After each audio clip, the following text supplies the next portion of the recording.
I'm Maddie. I'm Amber. And we're Witches Talking Tarot. We are the weirdos. Like a song, like a sailor snubble. Flip the switch and let the cauldron bubble. Sam. Wow.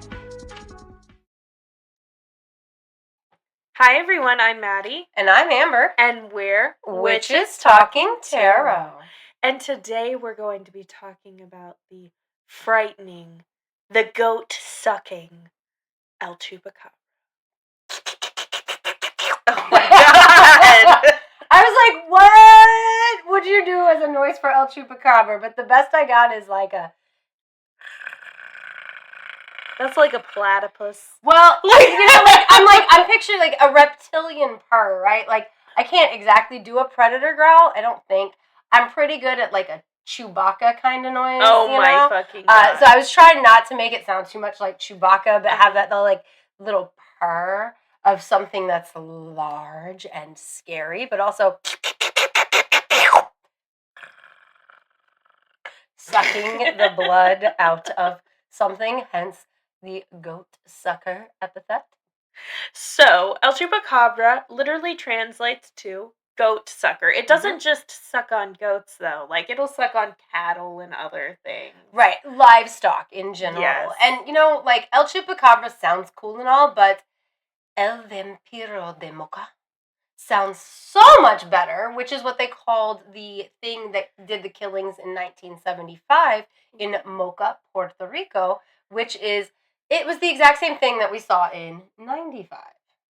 Which is where El Chupacabra got its moniker of goat sucker and El Chupacabra. So El Chupacabra is not just in Mexico and Texas and that area. And it didn't even start there. Mm-hmm. Like most people think of El Chupacabra as having to do with Mexico.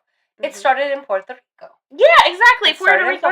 But, like, for me, when I hear El Chupacabra, I do think on the border, Texas, possibly New Mexico. But in that general, like, southern, western states and Mexico. Well, and it's almost like those are the false Chupacabra sightings. You know what I mean? Like, I really understood that during my research. Which also, during my research, I totally understood that child me, who would have turned 12 in 95, which is when the big mass El Chupacabra sightings and the first time we got a description of El Chupacabra, and when the Hispanic comedian, I can't remember his name, but he's the one that named it El Chupacabra, i.e. goat sucker. But during that vast time period, it started in Puerto Rico and then it like got worldwide publicity. And now all of a sudden you're seeing those sightings in, America. And I, who was into all sorts of weird occult shit at that time, I grew up reading like really fun things about aliens and werewolves and Bigfoot because my dad's into that stuff. So like the books were there and I just grabbed them and read them because lack of supervision. And so I realized during this research that I think I got mixed in my head. I somehow remembered El Chupacabra killings as having like mutilation where like things were cut out, but that's the alien sightings with the crop circle stuff that happened at the same time period. Right. And my little adolescent brain, who did not mute her phone before we started recording, guys, that was the Marvin the Martian that Maddie's always talking about. Anyway, I got those mixed up like over time, right? Like I'm sure at the time I understood, this one thing I'm watching is aliens. And this one thing I'm watching is not aliens, although I do think that there might be aliens involved with El Chupacabra, but we'll get to that. But, like, I'm doing my research, and I'm like, oh, yeah, that wasn't right. Like, I remembered it wrong. There was no, like, oh, they were missing this organ thing when it came to El Chupacabra. They were killed and supposedly drained of their blood, hence goat sucker versus something. Truly think, first of all, can we just say El Chupacabra being like a trimmer? That would, like, you know what I'm saying? Oh, like a grabber from Tremors, like the little sandworm? Yes. Check out last week or the week before. Because, like, as I'm saying that, this makes sense. Well, see, and I'm like, you know, with actual El Chupacabra, like, actual El Chupacabra, I'm really going to have to get used to the microphones being much closer. Anyway, with actual El Chupacabra, I think that it really is a creature, like a kind of creature or a subspecies of some kind of canid, right? That really does exist, and not just in Puerto Rico and Mexico, or even the southernmost United States, but also, like, there was a sighting of an El Chupacabra in India in, like, 2018. It seems like they have a specific climate. Right, which is why I think it's, like, a subgroup of some kind of, like, canine, or... I know canines and reptiles can't be hybrids, but also we have platypus. So, you know what I'm saying? Well, like, it could really be, like, this thing that... Okay, so, like... No, when you... I think I'm getting ahead. We haven't really described what people have said El Chupacabra looks like, right? No, but I get what you're saying in this... I don't want to, like, confuse the things. I didn't mean to jump ahead, y'all. Well, I just mean, I get what you're saying in the fact that, like, in Asia, they have a specific dog breed that is only kept in, like... I'm pretty sure factories for them to eat. Like, it's not a pet dog. It's like, there's nowhere else for you to get this dog. That's where they live. And Information Amber did not want. No, seriously. The only reason I'm bringing it up is because you mentioned, like, a dog breed or something like that. Or canid breed. Nobody knows. Usually, like... It's very possible because there's a dog breed that is around that nobody... I mean, I guess they know over there. It's supposed to be, like, yellow.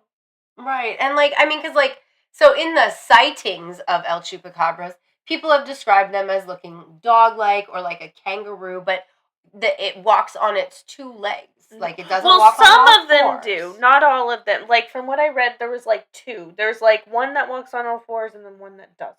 Well, okay, so I am specifically talking about, like, the Puerto Rican sightings. Oh, once you move up to Texas, I'm sorry, I just think all of that is, like, hysteria. But we'll get to that. I'm so sorry. No, you're fine. So, like, they've said it looks like, you know, dog-like or kangaroo-like, walking on two legs. It has front feet, 3 toes, no ears, no actual snout. It has holes for nostrils, but no protruding nose. No proboscis, I think would be the way to put that. And that it was scaly in appearance with, like, some wiry bits of hair here and there. Maybe, I don't know if I'm remembering that part correctly, if I'm mixing it up with the Texas stuff. And then it had spines going down its back.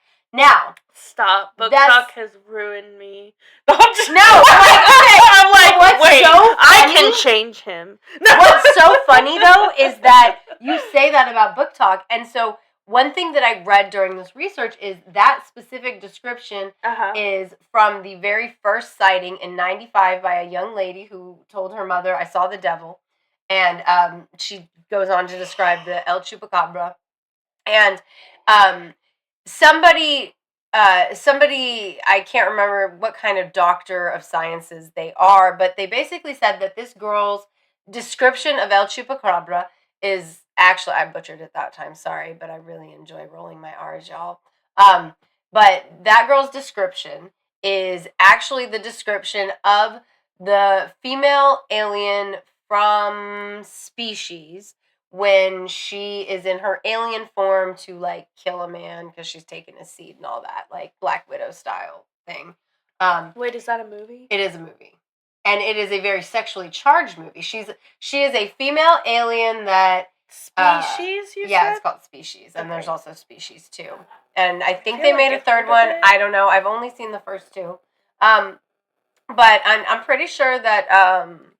that came out in Yeah, it was in the 90s, yeah. And so the girl who saw it, she actually had seen that movie, and she even said that the things she saw reminded her of that, and she thought, like, Puerto Rico was really having an alien come down and whatever, right? So, like, her sighting is somewhat questionable in description. Well, I'm right? glad that I'm not the Because only fucking weirdo. Oh my god. she's hot, right? Natasha, She is whatever. She's so hot. So, I am so She's so hot. And that's the whole thing, is like, she's super hot.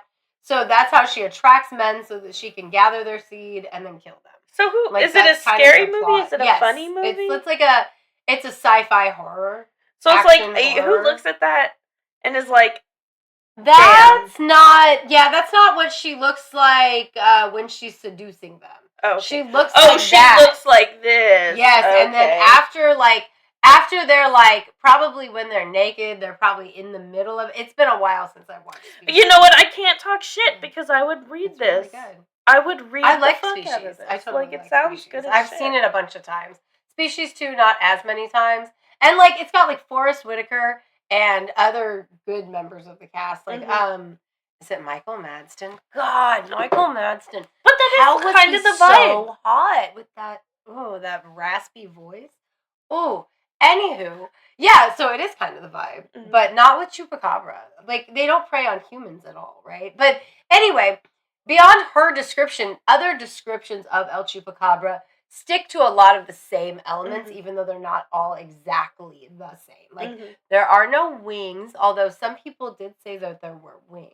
I've seen depictions of it, like art done by but I just don't see it. Like, the depictions that I've seen are mostly based off of that one girl's description, and it's very much it looks like a gray alien and a reptilian kind of like got busy, and that's their offspring. Their unfortunate looking offspring, just like Muskrat's face. Right. Unfortunate looking.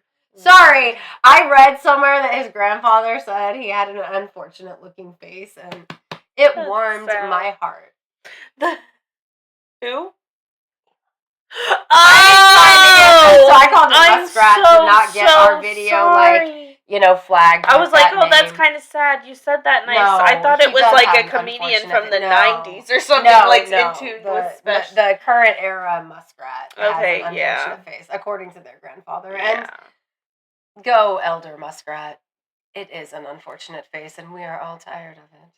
Sorry, not trying to be political on this channel. So if you want my politics, no, I'm just kidding. My thought is just like, okay, anyway, so that's the Puerto Rican description. We're coming to the North American, or the Mexico and Southern North American states, and those are usually described as very dog-like on all fours with spikes on the up and down the skull, Sorry, I'm not up and down the spine. Yeah. I don't want to. Those are the ones where I just think that is paranoia. I don't think the Hispanic ones, because there's been DNA on them. They are coyotes that have a disease, except for one that is a coyote wolf hybrid that had that disease. Like, it's either mange or scabies, and like, it disfigures them because they lose their fur and their skin gets really hard and rough and scaly, and they do prey on easier, weaker targets because they're sick. I understand. In pain all the time. They are, and I understand people seeing that and being like, "What the fuck is that? That must be a monster." It makes fucking sense to me. It does. It makes sense that they would just automatically assume that was a monster, because people are people no matter what, whether ancient or modern. If we don't understand something, then we just and and also like a believer. As a believer myself, I know this to be true.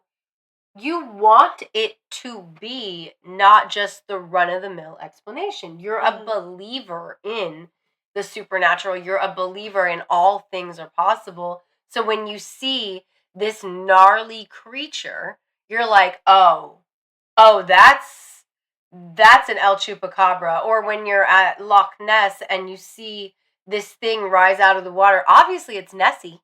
No matter what else it maybe could be, obviously that is Nessie, and you want it to be, right? So I get seeing it and going, oh, that's a Chupacabra, because it's all over the news from being, these things that happen down in Puerto Rico. And it's similar killing styles. They're puncture wounds. Right. And they are, quote unquote, drained of blood, except they're not. Like, a lot of veterinarians that have done autopsies on these victim animals, they're not fully drained of blood. They just, they exsanguinated up in the region where the puncture wounds were made. And that makes sense as well, because if you're a coyote that has mange, isn't it a lot easier to lap up blood that is full of minerals and it's going to give you nutrients? And it's easier to lap up the blood that's just pouring from these bite marks than it is to tear through the tough hides of cows and goats and, Yeah. Like, I really do think, as far as specifically, I'm just talking about, like, the Texas, New Mexico area sightings. I don't think because otherwise I do believe. I don't think the ones in Texas, Mexico are entirely, like, made up to just cause hysteria. I think people really I think they just mistake, Yeah, I just think they mistake it, yeah. But as for the Puerto Rican one... It's not like crop circles. Like, they it wasn't like animals. A fraud or whatever. Yeah. That's not what I mean. Yeah, no, I get you. I'm with you. But as for the Puerto Rican one, I could see that. I could absolutely see that being a thing. Well, but I don't think it would be a animal. It doesn't sound like an animal to me. That sighting does make me think aliens. Now, before today, though, I never knew about the girl that gave that very first description where we see that picture and it's like, this hunched over thing and it's got spines down its back and it's bald and whatever, and it kind of looks like a reptilian gray alien thing. Before today, I never knew that there was any connection to that pop culture reference in Species. Like, now that I know that, I'm like, because I've always thought it was aliens. Like, let's be very clear. I always thought, like, Chupacabra was some kind of alien that, like, maybe crash landed here or something. You know what I mean? Like, aliens can crash land on Earth and, like, have to survive here. You know what I mean? I'm gonna be honest with you. What do you think? I think it's a werewolf. 100%. Like, especially if it stands up on two legs. Sense. Check out our previous episode, or not our previous episode, like episode from the past seasons where ago. We talked about werewolves. But it stands season up 2. On 2 legs. It has kind of fur, kind of wiry, not fur. Like, it's obviously super deformed. Like, if we're going back Van Helsing style werewolves, that's exactly what a Van Helsing style werewolf sounds like. Now you say that, and my biggest counter, because I see where you're going, I'm with it, I get it, right? Especially since, like, in 75 they called it the Vampire of Mocha. Pre-1975, there's nothing, like, because I was looking to see, like, it's not what was an before. Ancient man. Right, so, like, would it be a werewolf who went to South America set up shop because there had not been... Okay, I get you. That's what I think, like... I mean, that's also, like, a book talk book. Werewolves, for the most part, that I remember, are mostly European, right?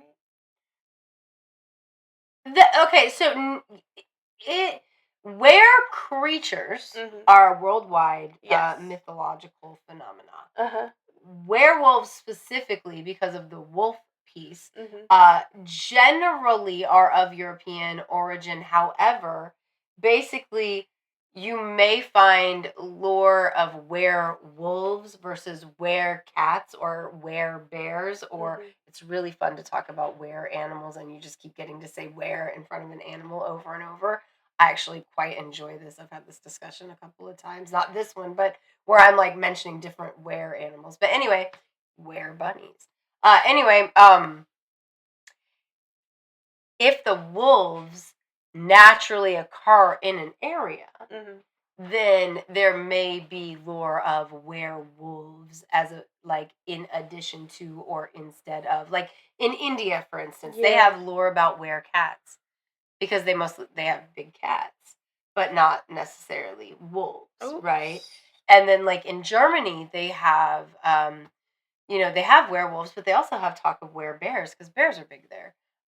In Slavic culture, they have were-bears, werewolves, transforming to animals. So I am even more convinced. I maybe went too far with that. Sorry, guys. I am even more convinced that it was probably someone who moved from a different place to Puerto Rico because wolves are not native to Puerto Rico. So if they were to see something like a werewolf, they would literally have no fucking idea. And dog-like makes sense. Yeah, I get that. Like a werewolf, because we can all have our conceptions of what werewolves look like, but we don't in reality. And if they don't have wolves there, then they have like no idea what a werewolf would look like. What it would look like, they wouldn't know man, wolf, man. You know what I mean? I get you. So I do. That's what I think. I think that's probably why it showed up all of a sudden around that time.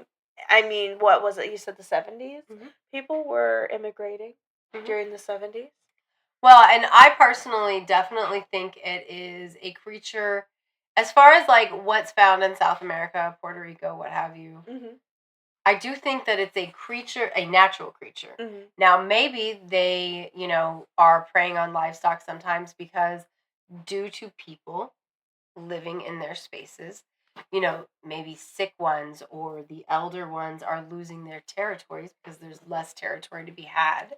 And so they're moving into the spaces of people and preying on that which is available, which livestock is easy prey for predators because of the nature of the fact that livestock are generally protected from predators by us or by other animals we put in place for that. And I do believe in El Chupacabra as a creature. I do believe El Chupacabra is a real kind of creature.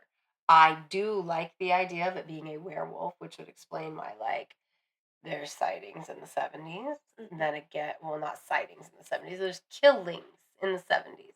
And then again in the 90s and into the early 2000s.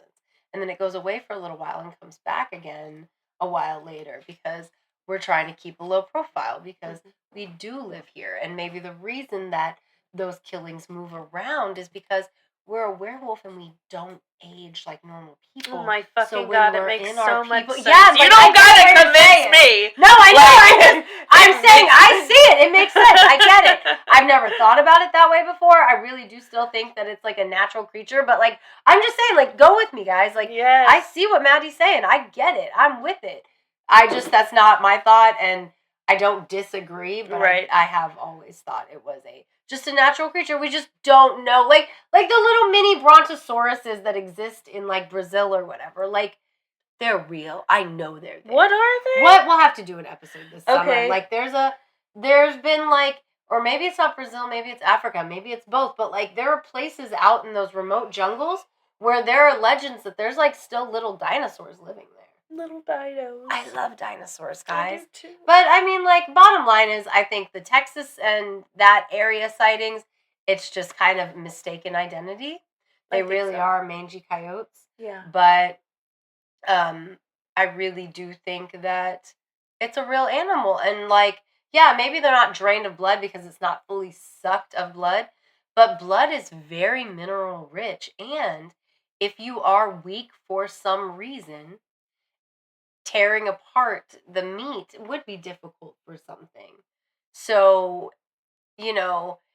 if it is an offshoot of some subcategory of some canid, that makes perfect sense to me. And also, I could see the reason that it's not always happening would be that it only happens during times of disease. We see in trees, we see in other animal populations, we even see in the human population where the population of that thing goes through a period of however long where you're dealing with some kind of disease that has entered the population, right?